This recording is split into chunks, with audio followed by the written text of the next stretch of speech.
Hello and welcome to another episode of the BashTalk podcast. Today I've got a special guest all the way from Blackburn. It's our very own brother Shakeel. And brother Shakeel, if I could just ask you just to introduce yourself to the viewers. Firstly, thank you, Bash and team, for welcoming me here today. Hopefully, inshallah, it'll be a very interesting podcast. My name, like you said, is Shakeel, is the full name. I'm from Blackburn, but I do have a lot of heritage from the Burnley ends as well. So I'll put that in before I get annihilated for not mentioning that as well. But obviously, I've spent a huge part of my life in Blackburn. I work in the banking sector. Yep. Have been for about 6 years. And what else? What else you need to know, really? Just tell you a bit about myself. I like taking a lot of photos, which quite a few of your viewers will probably be accustomed to once to know that I'm on here. Also, I love and I'm very passionate about community work and especially charity. I work very closely with a couple of charities in particular, but that's not to shy away from helping whoever needs, a hand. In particular, Abu Faisal Trust and Court, which is the Kashmir Orphan Relief Trust. So what was the name of the first one? Abu Faisal Trust. Faisal Trust. Yeah. And I know obviously because a lot of the people that are kind of tuning in are from the Burnley and Nelson area. So born in Burnley? Yes. All right, so we can For my sins. So now one of the reasons that I want to speak to you is you're very, very active on the scene when it comes to some of the, we can call it political activism, but you are quite active in the support of Palestine and quite a few of the community-related activities that are carried out around Palestine, and your name has come up quite a lot, and someone I should speak to about it. And because you're from Blackburn, we're quite acutely aware that there has been quite a few goings on in terms of the local council, councillors themselves, various parties, some people staying in, some people not staying in. And can you give us a bit of a background on it? What's the latest state of play with politics there now? Firstly, yes, obviously there's a massive core on Palestine at the moment, but we must not forget that it all stems from humanity. We all are, humans first and foremost, and it's, imperative and important that we respect humanity, on a generic level, on an equal footing. Yes, it's important to talk about Palestine, very important, because it touches everybody's heart with obviously what's going on. Not to shy away from the fact that we all know there's 20,000-30,000 dead, lots still under the rubble, children, women died, blatantly shot, killed. So we'll come back to that, point in a moment. But, you talk about politics. I'm not a politician. Yes, I have a voice, alhamdulillah, and that has stemmed from the power and the strength that God gives me to use that in the right way and in the fair way as well. So it's not one-sided. I like to think that it's a fair, balanced road that I'm on. But what has to be said has to be said. And, if you talk about, let's talk about the Conservatives first and their stance. We all know they're all for the atrocities and the genocide that's occurring. To an extent that obviously they've supplied warplanes, military equipment and everything else. Then we go on to obviously Labour, who I think is not for the working class anymore. Yep. It's not the Labour that I knew and grew up as a child. Like I said, I'm not sort of a politician as such, but I've seen members of close family that have stemmed from a political background. We talk about, Uncle Najib from Burnley, who used to be mayor, Uncle Rafiq Malik, who was the core of politics, in my opinion. As a child growing up, he was the man that sort of brought politics into the Pakistani community, if you will, from the Burnley area, certainly. And then obviously we'll go onto the extent of like Uncle Saeed from the sort of Queensgate area. So there's some prominent figures around society as I was growing up to see what these people were doing, and, excuse me. So for the working class, it was at the time, on every level, internationally and nationally. But unfortunately, it's dropped off the cliff massively. With Starmer and his keywords, the Palestinians can go without food and water and Yeah. electric. It's it's not a hidden speech that is made. It's viral in every way that you can imagine. In my opinion, for the right reasons, because it's shown his true colours. Yeah. Unfortunately for me, so for example, if we go, people say, oh, well, what about the Iraq War? Okay, let's talk about the Iraq War as well. Blair was a major part of that. They went to war and found out, after they killed millions of Iraqis. And look, let's not forget that religion does play a part in this. We're talking about Muslims as well. But if we bring that into the Palestine conflict, it's not just about Muslims. Christians have also been killed. And the Jewish community have been affected by it as well. So it's an equal footing as far as the atrocities go. Well, not equal in the sense of how many have died. Obviously, it goes without a shadow of a doubt that more Muslims have died than anybody else, but people have been killed. Yeah. And that's a wrong. And then, because one of the things that we saw locally was there was a lot of pressure put on councillors, basically along the lines of, look, we feel like the party that we once previously supported and voted of, which you now represent, is now complicit. And as a result of that, there was the reason was a bit of kind of tension simmering over. How's it been like in Blackburn? Pretty similar. But, I have to say that I'm proud of the fact that the Burnley ex-Labour councillors took the stance. It might have taken them a short while to get to where they're at, but they are where they're at, and they're obviously running for the independence. Unfortunately, or fortunately in some ways in Blackburn, there was some key elected councillors that were a part of the Labour council group that resigned and obviously now have become independent. Okay. And you can say in some way, shape or form that I will also be a voice for them as well because they took a stance. Yeah. There is a handful of councillors that have still not resigned.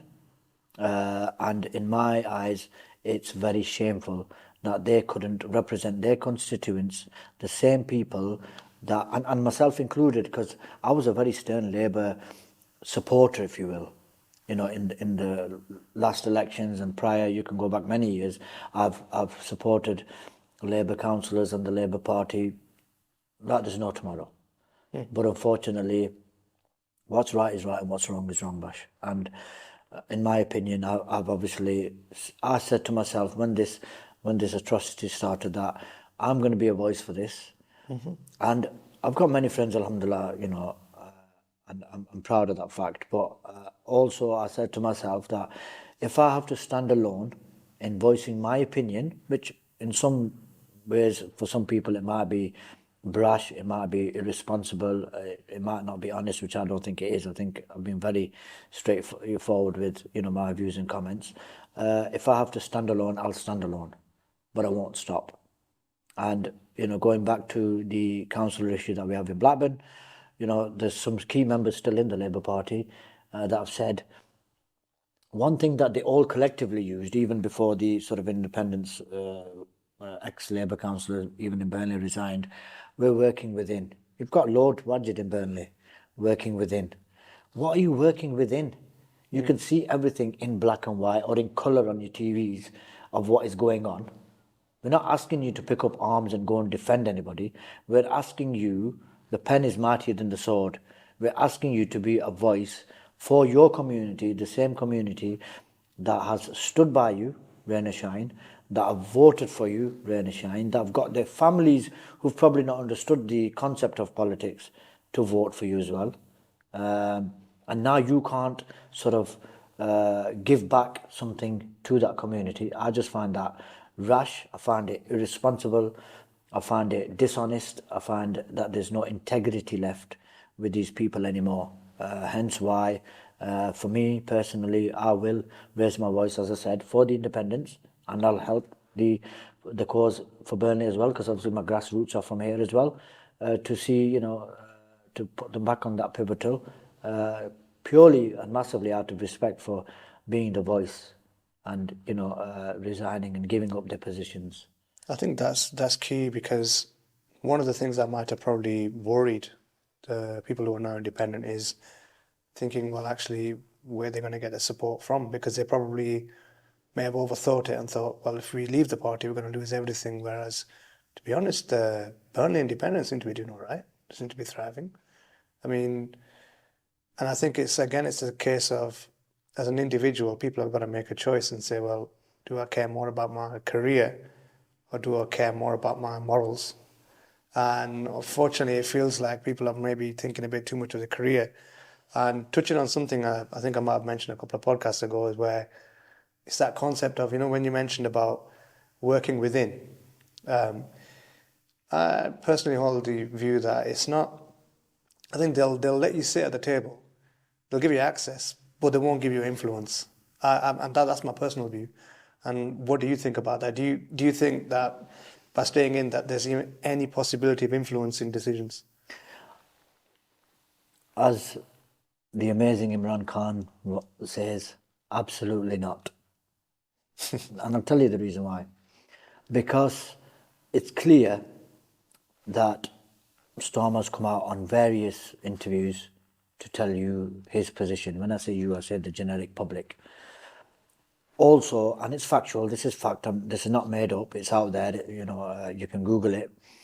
The politicians, the Labour councillors, for example, have been told sternly not to attend any peace rallies, not to attend any community events, and not to be seen on their social media channels trying to sort of voice an opinion. They were told sternly that if they did, they will be eliminated from the Labour Party. Well, what kind of a party is that, where you can't be, sort of fair and consistent and be real with your constituents? Who have made these people? We have the public. Yeah. They've not just come out of nowhere and popped a balloon and said, I'm going to be the leader of X, Y, and Z. No, that was down to us. So it's only fair and it's only right that we also ask them to do things for the benefit of our community on a national level and at an international level. We could talk about international issues. They might say, oh, well, you didn't say anything about Kashmir, you didn't say anything about Sri Lanka, you didn't say anything about X, Y, and Z. Well, we have, but not the atrocities that have happened haven't happened on this level. They've basically just, because at one point it was every couple of years they'd kill a few hundred, maybe 1,000 people and be done with it. There'd be a round of protests and everyone forgets about it and goes on their merry way. Whereas this time they've really, they've not shown any kind of mercy. And I'm talking I don't need to tell you, but at the time of filming this, we're past the 30,000 mark, aren't we? Yeah. And that possibly doesn't account for more bodies that may be still under rubble. But the worrying thing is that Starmer himself, Labour's hotshot Chacha, he just doesn't seem to have any kind of grounding or kind of consistency. He just basically is trying to do just enough to kind of appeal to those right-wing voters to be kind of saying, well, you can still vote for us. We're almost Tory light. We're not the left-wing Labour that was pitched, at the last round of elections. So, for me, it's obviously disgusting. Labour's pretty much done for me. I think it's done for. I think that sentiment is shared by thousands, if not millions, across the UK. There's an article out in the Guardian today, I think, that tells you how they're trying to backtrack. It's too late. The damage is done. Yeah. You can't break somebody's nose and say, hold on, let me come and put it back together for you. And that's what they've done. They have sort of broken our hearts to an extent that we trusted these people implicitly, whoever represents Labour, in my opinion. They'll just unfortunately have to pay, hopefully, at the ballot box. And my sort of plea, my bargain plea, if you will, is for all your listeners and viewers, please make sure that you go out and vote. please make sure that you don't go and vote Labour because they have got blood on their hands. Forget the Conservatives, we know their policies from day one. They're an absolute no anyway. Yeah. For those people, in my opinion, that still go and represent Labour or vote for Labour, they are equally implicit to the atrocities that have happened to our beloved Palestinians. You talk about 30,000, probably up to date, you're right. I'm of the firm belief, Bash, that there's going to be 10 to 15,000 under that rubble that's not being accounted for. 100%, I can probably say with conviction that that is the case. Now, obviously, I'm not there counting the number of bodies, but you can just tell by the absolute destruction of Gaza how bad it is. We've clearly seen on numerous, TV reports how they've rounded up men. The IDF, the Israeli Diaper Force, has rounded up men, tied them up, shot them, and then buried them. How do we know how many are accounted for there? Okay, we might not be saying thousands, but there'll be hundreds. Oh yeah. And they're doing it with impunity. They can pretty much do what they want, and the likes of Starmer, the likes of Rishi Sunak, they'll just wash it away, and I don't understand. Like, I can't get my head around it, because even when you look at the broader things and you say, okay, look at the American, voting populace, Biden's starting to tank in the polls. But even when he's going to his campaign, kind of areas, and he's doing his big speeches, there's people still shouting 4 more years, still supporting him, like drowning everything out. And it's like, are people that deluded that they just don't understand? I can't get my head around it. I think that's a very clever ploy by Biden, if you ask me. And I've seen that again as well. It's not easy to pay a few people to stand in the crowd and say 4 more years. Yeah. Does that make sense? Yeah. So, that could be the case. That's what happens in Pakistan politics as well, let's be honest, if you want to try and compare a little bit with the two. So that will not surprise me that if there's people in that crowd that have been paid a handsome figure, just like some of these social media stars at the beginning where they were told to make sure that you voice that, what Israel is doing is right. Absolutely not. It's not right on every level. And you're right, it's bullish, it's thuggish, it's illegal under international law. Hats off to South Africa for making that stand. A shame on our Arab countries for sitting back and watching, all this happen on a massive, massive humanitarian scale.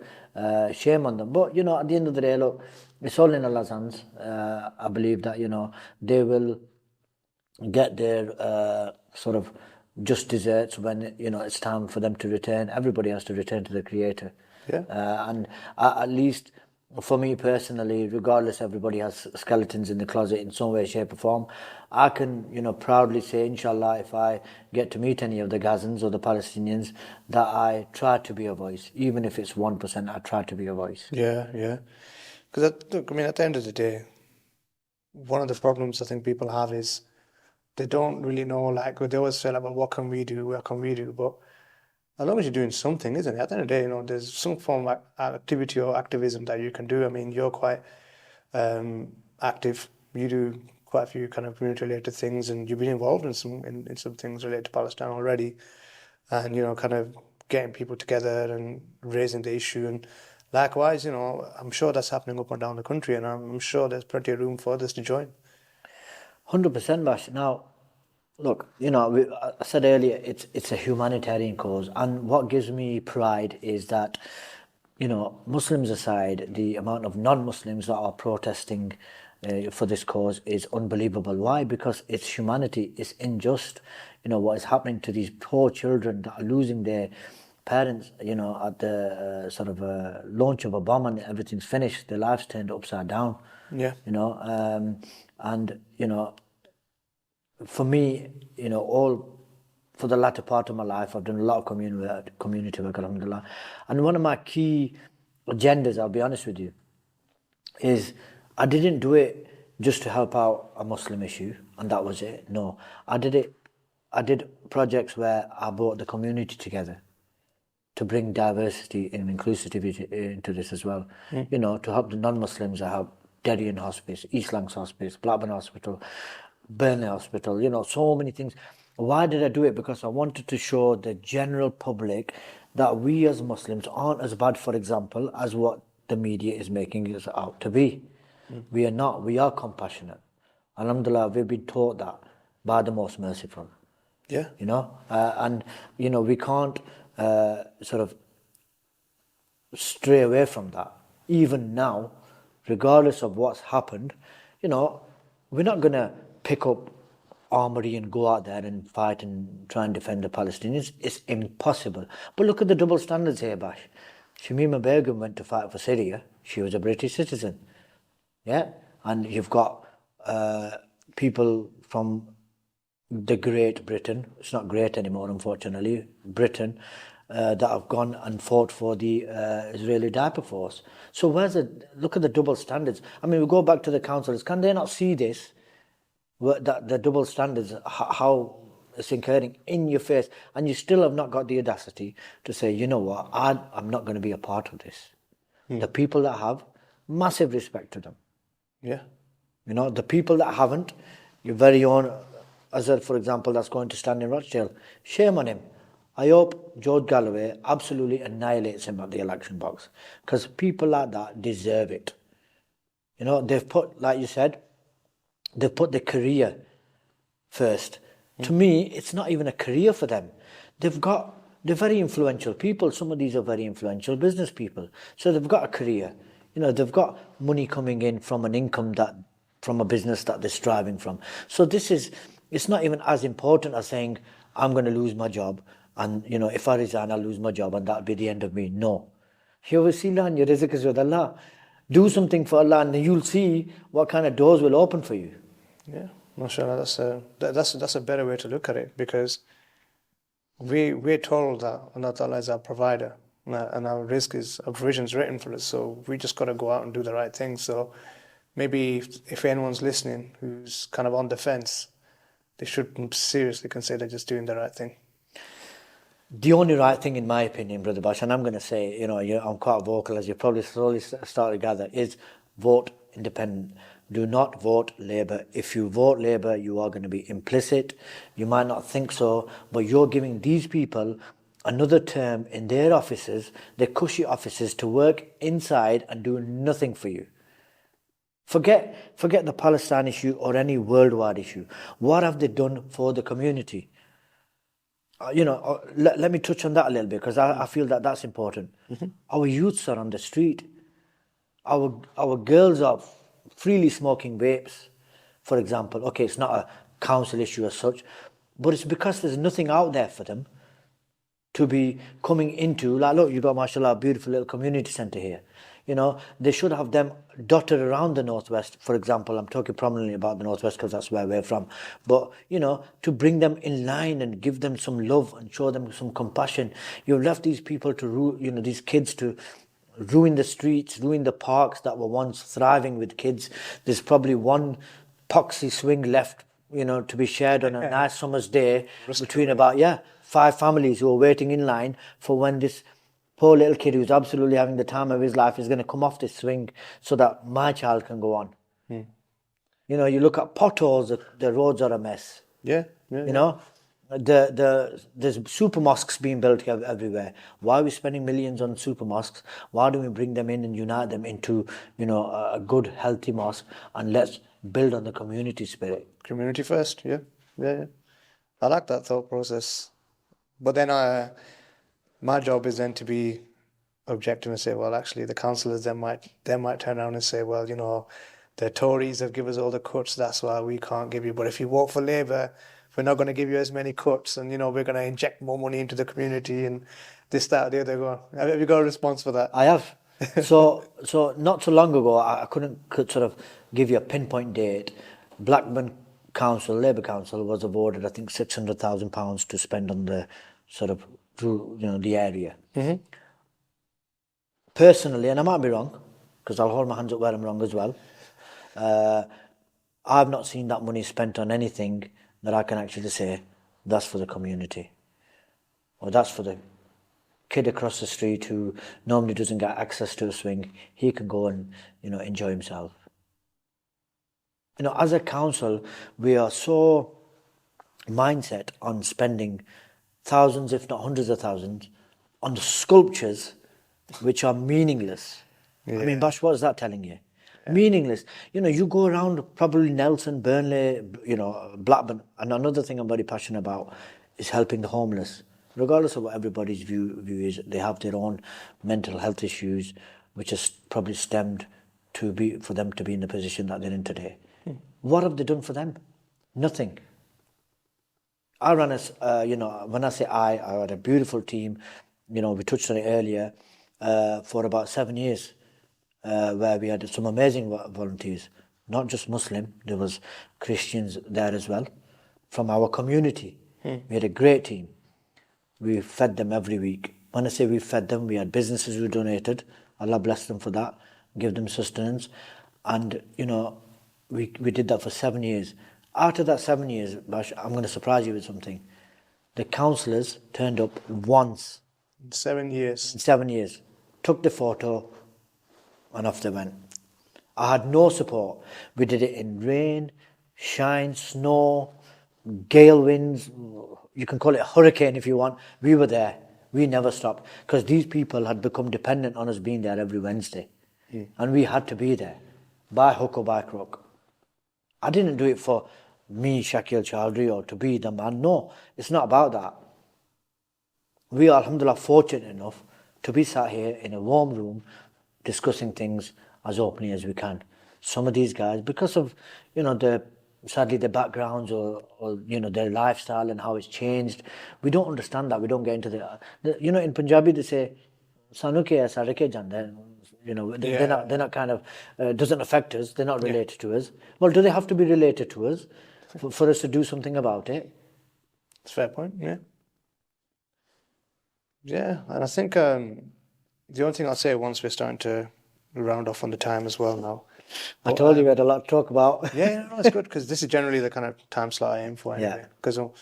But the only thing I'll probably say is I want to use this, you know, allow you to use this opportunity if there's anything else you want to say, anything else you want to, you know, communicate or get off your chest. Now's the perfect time to get it out. Look, you know, collectively, there is no person on this earth that can say that they are the complete and perfect human being, myself included. So whenever I talk about things like that, I always bring it to myself first. I'll point the finger to myself first. You know, like, I'm a gunagar banda in the eyes of Allah.